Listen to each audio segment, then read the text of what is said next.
ॐ श्रीगणेशाय नमः। कार्तिक महात्म्य पञ्चविंश अध्याय। श्रीकृष्ण उवाच नारदस्य वचः श्रुत्वा स तदा प्रेतप्रभृति प्रदर्शयतो तं सर्वाणि मानुजवाचंस्तदा एथुअन्तरे कथा शुण द्विजग्रते करगण कहन्ति जमदण्ड कथा पापी जनङ्कर व्यवस्था हे विप्रशुण एकमने संसारे जन्मी केहूँ जने श्रीगुरु चरणेन सेवी जगतनाथ रे अभावी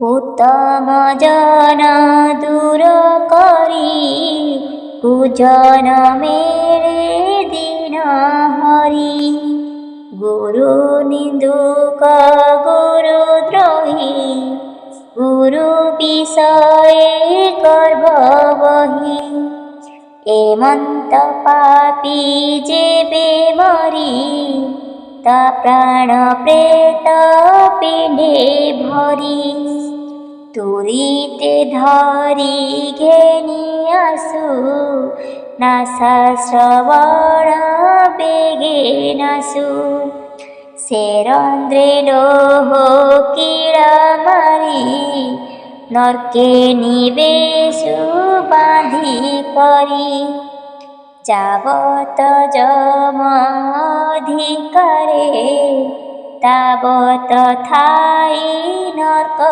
घरे से नरक नाम कुंभपाक अति दुर्गंध दुरात्मक अशेष महा पापी जने पूर्मी शरीरे से ही स्थाने अछन्ति कोटि कोटि होई श्रेष्ठ पापींक तनु खाई एबे हसुण द्विजवर अग्नि न सेवे जेउ नर ताहाकु दशा अछि जेते से कथा शुण एक चिते अग्नि जे स्वयं नारायण संसारे परम कारण जगत निस्तारिब पाई पीछे अनंत मूर्ति होई चर चर सर्वे भूते प्रत्येकी प्रकाश जगते से ब्रह्माग्नि तोष करी जरे संसार जानते तरी जेणे अनड़ होए तोषो कहिबा तहिर संदेश जे अग्नि प्रकाश जगते विप्र पूजीव तथा धर्मे कव्यघृते आवर जेते नर नारी जठर अग्नि तोष करी क्षुधार्थ जने देई अन्न स्थावरे देव जल दान आपण शक्ति अनुक्रमे अग्नि पूजीव तथा धर्मे एमंत न करी से जन ଆପଣ ସୁଖେ ବଞ୍ଚେ ଦିନ। ଦରିଦ୍ର ଜନେ ଦୟା ନାହିଁ, ତାହାଙ୍କୁ ବୋଲି ଅଗ୍ନିଦ୍ରୋହୀ। ସେ ପାପୀ ଅନ୍ତ କାଳେ ଆସି, ଆମ୍ଭ ଦଣ୍ଡରେ ହୁଏ ଧ୍ୱଂସ। ସେ ପାପୀ ବେଣୀ କର କାଟି, ତପତ ଚିକଣେ ଆଉଟି। ଧୂଳି ପୁରାଇ ତାର ତୁଣ୍ଡେ, ପକାଉନେ ନର୍କ କୁଣ୍ଡେ। ସେ ନର୍କ ନାମ ଅନେକ ତେଜ ଘୋରୋତ୍ତମ। ଅତି ଦୁର୍ଗନ୍ଧ ଧୂମମୟ, ସେ ନର୍କେ ପଡ଼ି ପାପୀ କାୟ। ତକ୍ଷଣେ ସେ ଲଙ୍ଗଳ ରୂପେ, ଘୋର ନରକାନୁତାପେ। ଉଦା ଅନଳେ ଜଳେ ପେଟ, ତାବାଗ୍ନି ଯେହ୍ନେ ତରୁ ତ୍ରୋଟ। ସେହି ପ୍ରକାରେ ক্ষୁଧା ଦୁଃଖ, କେ ତାକୁ ଅବା ଦେବ ଭିକ। କିଛି ନ ପାରଇ ଖାଇ, କାନ୍ଦଇ ଘୋର ନର୍କେ ଥାଇ।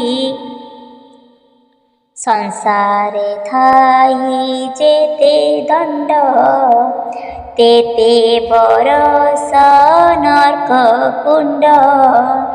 ଅଥି କୋଠରେ ପଡ଼ିଥାଇ, ତହୁଁ ସ୍ଥାବର ଦେହ ପାଇ। ଷଡ଼ ଋତୁର ତାପ ସହି, ବନ ଅନଳେ ଦେହ ବହି। ଏମନ୍ତେ ସତେ ଜନ୍ମ ଥାଇ, ମନୁଷ୍ୟ ଦେହ ଦେବେ ପାଇ। ବିପ୍ର ଏ ସ୍ୱୟଂ ବିଷ୍ଣୁମୟେ, ତାରେ ଅପରାଧୀ ଯେହୁ ହୁଏ। ଉତ୍ତମ ଦ୍ରବ୍ୟ ବିପ୍ର କରି, ନ ଦେଇ ନ ସେବେ ପୟରେ। ବ୍ରାହ୍ମଣ ବଚନ ନ କରି, ମୂର୍ଖ ସ୍ୱଭାବେ ନିନ୍ଦା କରି। ଏମନ୍ତ ପାପୀ ଆମ୍ଭେ ଆଣି, ଗୋଚର୍ରେ ବାନ୍ଧି ପାଦ ପାଣି। ବେଣୀ ନୟନ ତାର ତାଡ଼ି, ମୁଣ୍ଡେ ପ୍ରହାରୀ ଲୁହା ବାଡ଼ି। ଲୁହା ମଞ୍ଚୁସା ବାନ୍ଧି ବେଳେ, ପକାଉ ପୁତି ବନ୍ଧ ନର୍କେ। ଯେତେ ବ୍ରାହ୍ମଣ ଦ୍ରୋହ କରି, ତେତେ ଯୁଗାନ୍ତରେ ତରି। ଦେବତାଙ୍କୁ ଯେ ନିନ୍ଦା କରେ, ସେ ପ୍ରାଣୀ ପ୍ରେତ ତନୁ ଧରେ। ତପତ କର୍ମ ନରକେ, ତାକୁ ପକାଇ ଯମଲୋକେ। କାଳ କୁକୁର ଶିବା ମିଳେ, ପାପୀ କି ଖାଉଥାନ୍ତି ବଳେ। ଯାବତ ଥିଲେ ପାପୀ ଲୋକେ, ତାବତ ପଡ଼ିଥାଇ ନର୍କେ। ସେ ଗୋରୁ ପଶି କରେ ହେଳା, ହଜିଲେ ନ କରେ ଶୃଙ୍ଖଳା। ବ୍ୟାଧି ପୀଡ଼ିତ ବୃଦ୍ଧ କାଳେ, ସେ ଭାଜେ ନ କରେ କୁଶଳେ। ସେ ମହାପାପୀ ଚମୟରେ ପଡ଼େ ଗୌରବ ନରକରେ।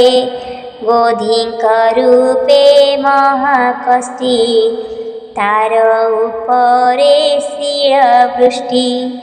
ପରିଘ ମୃଦୁ ଗରବାଡ଼ି ଜଗନ ନିରନ୍ତରେ ପଡ଼ି।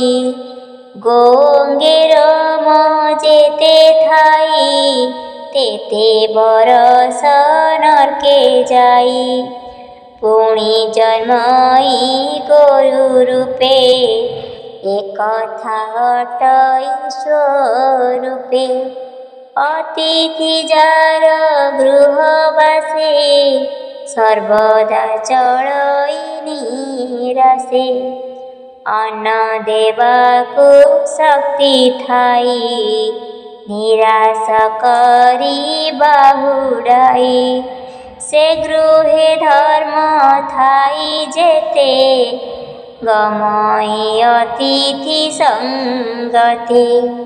ସେ ଗୃହୀ ଅନ୍ତ କାଳେ ଆସି ଶିମୁଳି ବୃକ୍ଷ ତଳେ ବସି।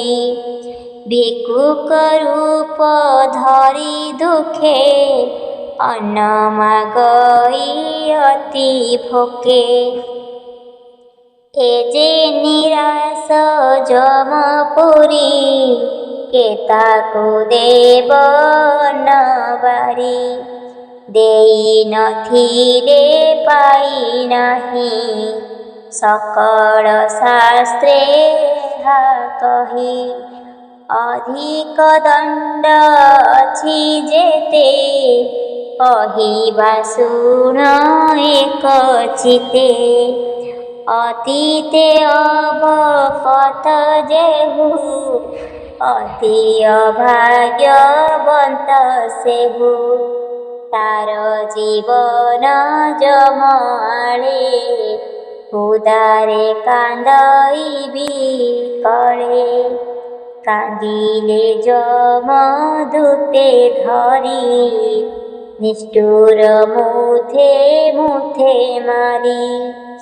ଅଣ୍ଟାରେ ଦଉଡ଼ି ଲଗାଇ ତପତ ବାଲିରେ ଚଳାଇ।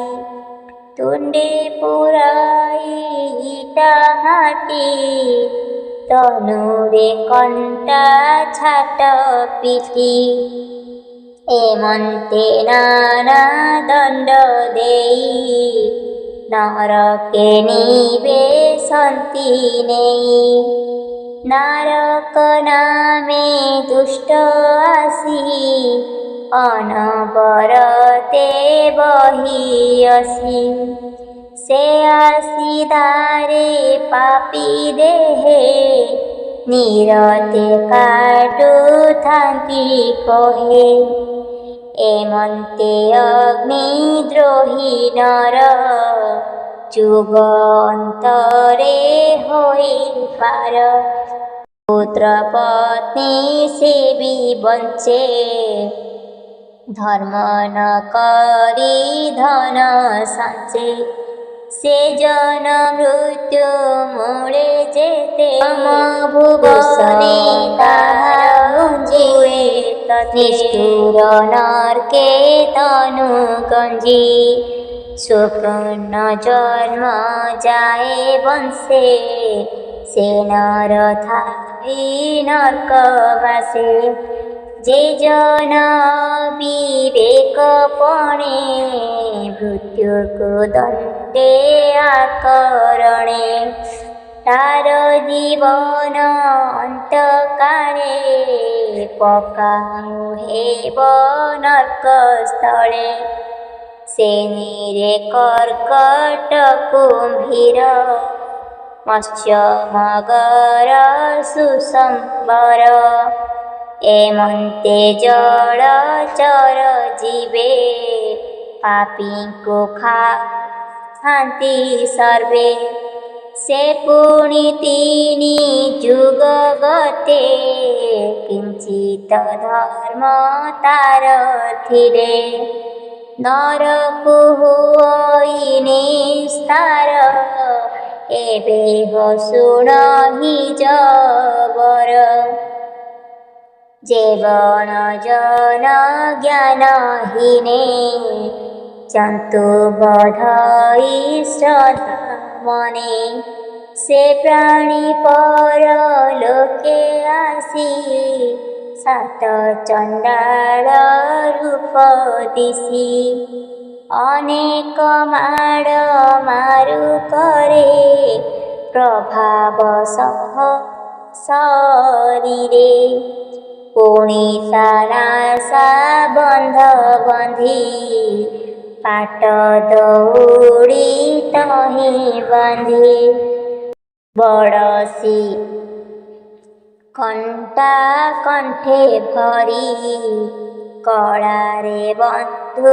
ଯତ୍ନ କରି ପାପୀଙ୍କି ଧରି ଯମଲୋକେ ପକାନ୍ତି ନିରପେକ୍ଷ ନର୍କେ ସେ ନର୍କେ ପଡ଼ି ଜନ୍ତୁଦ୍ରୋହୀ ଅତି ଆତୁଳେ ଲୋଳେ କାହିଁ ସେ ନର୍କେ ବୁଡ଼ି ପାପୀ ପଡ଼ି ଶରୀରେ ଯାଉଥାଏ ସଢ଼ି ନିଶତେ ବଢ଼ିଲେ ନରକେ ଜୋକ ଲଗାନ୍ତି ଦେହ ଯାକେ ଉପରେ ଥାଇ ଲୋକାକ ତଣ୍ଟରେ ଦହଜନ୍ତି ଜମ୍ବୁକ ଏମନ୍ତ ଦୁଷ୍ଟ ଜୀବ ଯେତେ ପାପୀଙ୍କୁ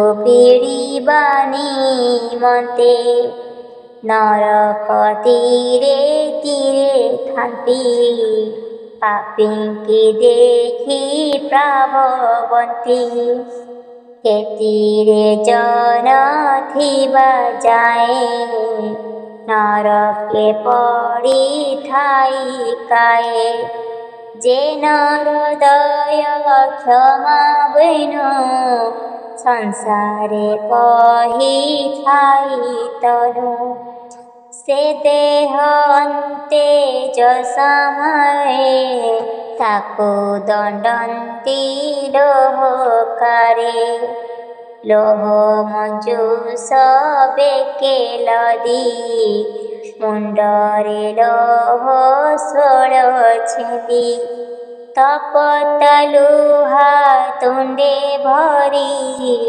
ଲୁହାର ବାଡ଼ି ଘେନି ମାରି ଚରଣେ ଲୋହ ପାଶ ଦେଇ ଲୋହ ମଞ୍ଜୁଷ ମଧ୍ୟ ଦାଇ ତପତ ବୈତରଣୀ କୂଳେ ସେ ପାପୀ ଥାଇ ଚାରିପାଡ଼େ କିବା ସୁକୃତ କରିଥାଇ ଯୁଗ ଅନ୍ତରେ ପାର ଯାଇ ହେ ବିପ୍ର ଶୁଣ ହେତୁ କରି ଯେବେ ଜନ କରେ ଚୋରି ସୁଜନ ଜନରେ କପଟ ଯେ ପରଦାର ଲମ୍ପଟ ଏ ତିନି ମହାପାପୀ କାଳେ ପଡ଼ନ୍ତି ଘୋର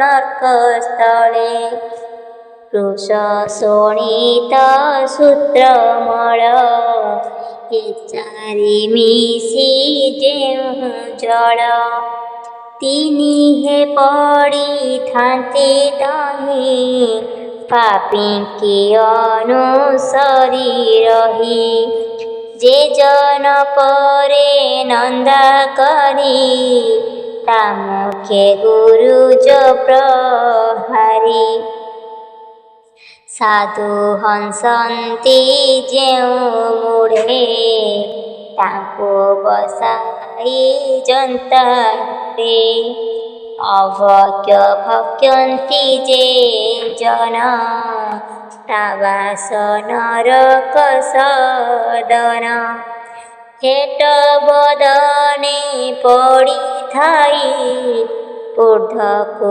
କର ପାଦ ଦୁଇ।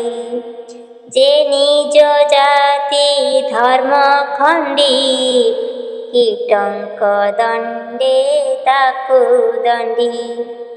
ଏହି ପ୍ରକାରେ ଏକ ଏକ ପାପୀଙ୍କ ଦଣ୍ଡ ପରଲୋକ।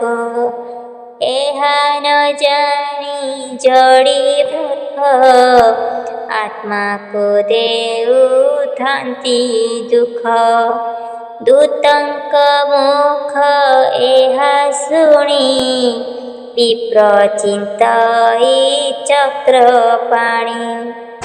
ପୁଣି ପୁଛଇ ବିପ୍ରବର ହେ ଧର୍ମଦୂତେ କୃପା କର। ମାୟା ସଂସାରେ ଦେହ ବହି ଏଡ଼େ ଅଜ୍ଞାନ ବା କାହିଁ। ଯେତେ କହିଲ ପାପ ରୀତି କେଅଥୁ ତରିବନି ବର୍ତ୍ତି। ଏଥକୁ ପ୍ରତିକାର କିସ କହିବା ଜ୍ଞାନ ଉପଦେଶ। ବିପ୍ର ବଚନେ ଯମଦୂତେ ବୋଲନ୍ତି ଶୁଣ ଏକ ଚିତେ। ଆମ୍ଭେ କହିଲୁ ଯେତେ କଥା ପାପୀ ଲୋକଙ୍କ ଚର୍ମ ଯଥା। ଅଜ୍ଞାନେ କରି ମହାପାପ ଶରୀରେ କହୁଛନ୍ତି ତାପ। ଯେ ବଣଜନ ଏହା ଶୁଣି ଆତ୍ମା ରହିତ ପରିମାଣି।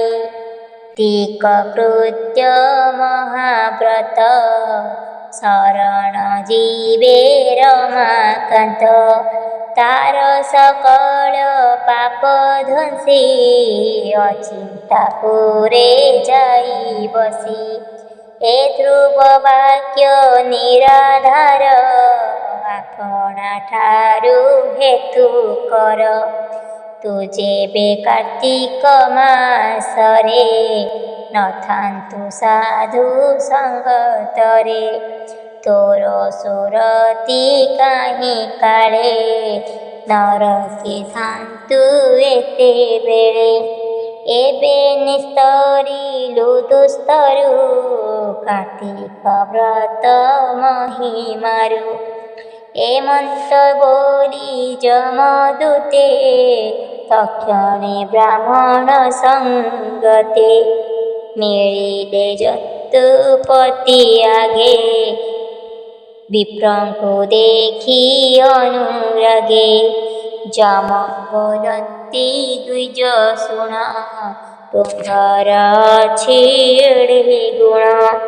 ମୁହିଁ ନ ଜାଣି କଳି ଦୋଷ ତୁମ୍ଭେ ଯେ ମହତ ପୁରୁଷ। ମୋ ଦୋଷ ନ ଘେନିବ ମନେ ଏବେ ଶୁଣିମା ସାବଧାନେ।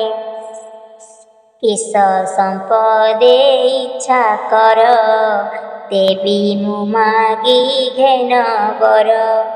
ସେ ଧର୍ମରାଜ ସୁପ୍ରସନ୍ନେ ବିପ୍ର କହୁଛି ତୋଷ ମନେ। ହେ ପ୍ରଭୁ ଜନ୍ତୁ କରପତି ତତେ ଗୋଚର ସର୍ବଗତି।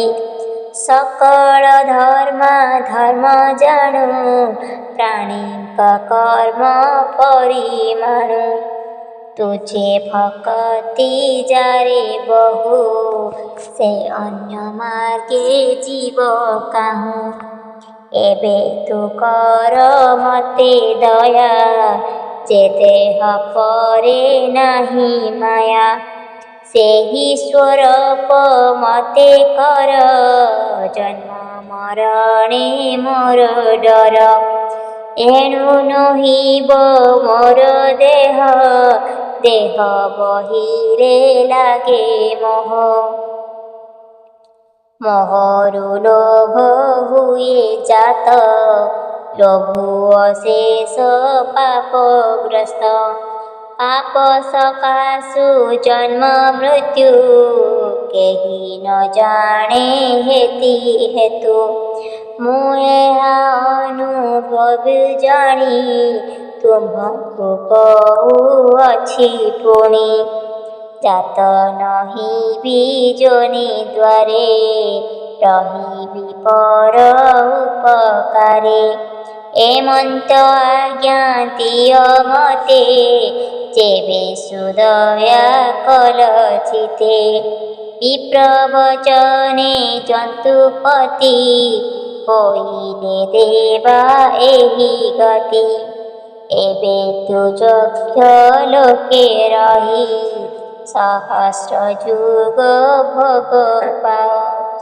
ଅପୂର୍ବ ଦିବ୍ୟ ରୂପ ଧରି ବିଳେଷ ଧନ ପତି ସିରି ତଦନ୍ତରେ ମଧ୍ୟପୁରେ ଆସି ଭୋଜନ ଉପକାରେ ନଦୀ ସ୍ୱରୂପେ ମଧ୍ୟସ୍ଥଳେ ବହିବୁ ସୁଶୀତଳ ଜଳେ ସରସୁ ନାମେ ପୁଣ୍ୟତୀର୍ଥ ସ୍ନାନେ ପ୍ରାଣୀଙ୍କ ମନରଥ ହୋଇବ ସର୍ବ କାମ ସିଦ୍ଧି ପୁଣିତ ତୀରେ ଦୟାନିଧି ଅଯୋଧ୍ୟା ନାମେ ପୁଣ୍ୟକ୍ଷେତ୍ର ଶ୍ରୀରାମ ନାମେ ହେବେ କ୍ଷତ ଜାତ ହୋଇବେ ନରହରି ଏକେ ଚତୁର୍ଦ୍ଧା ରୂପ ଧରି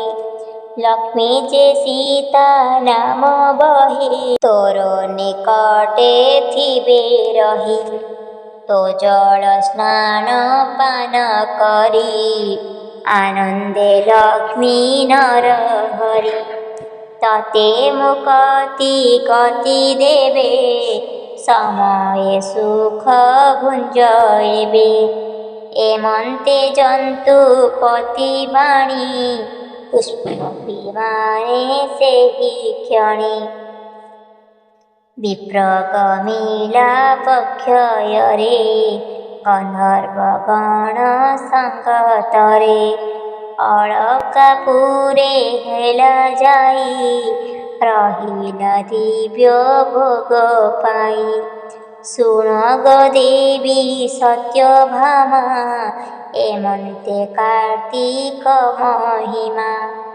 ନୟନେ ଦେଖି ଧନେଶ୍ୱର ଅଶେଷ ଦୁଃଖ ହେଲା ପାର ତେଜ ନଏ ବ୍ରତେ ବିଶ୍ୱାସ ତା ଭୃତ୍ୟ ମହାଦେବ ଦାସ इति श्री पद्मपुराणे उत्तरखण्डे कार्तिकमाहात्म्य धनेश्वर विप्रमोक्षणे नाम 25 अध्यायः।